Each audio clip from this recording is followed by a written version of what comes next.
I love to look at my photo albums and my scrapbooks. I'm Leeza Gibbons. This is my Caregiver Confession. You know, it's so normal when someone you love is sick or dying to want to go back to the way things were. You know, and this reminds you of all those beautiful moments, but the reality is you got to live in the present and take care of business today. And that can mean, oh my gosh, my family's falling apart. That's what it felt like to me, because my mom, who got Alzheimer's, was the rock in our family. You know, one of those mothers who just made everything work. But whether it's your spouse or your mom or your dad, if this important person is losing it, then that means you're probably going to think, how are we going to keep it together? But you can.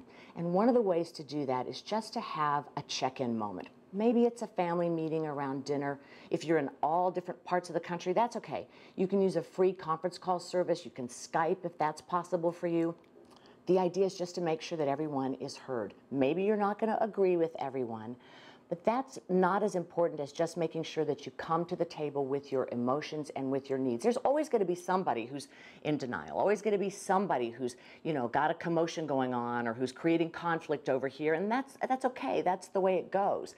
But this is the time to go from conflict to consensus. You may not get everything that you want, but you'll get something towards the solution, and that's really what's important.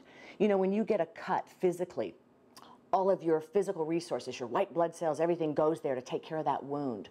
So when there's an emotional wound in your family, it makes sense that all of your energy and reserves are going to go there too. Just try to be aware that while that's happening, there are all these other people and the rest of the unit that still needs care and attention as well. So as much as you can, come together. Reach out for help, which you'll find a lot of it at caring.com. It's a great resource for caregiver tips, lots of good advice and support.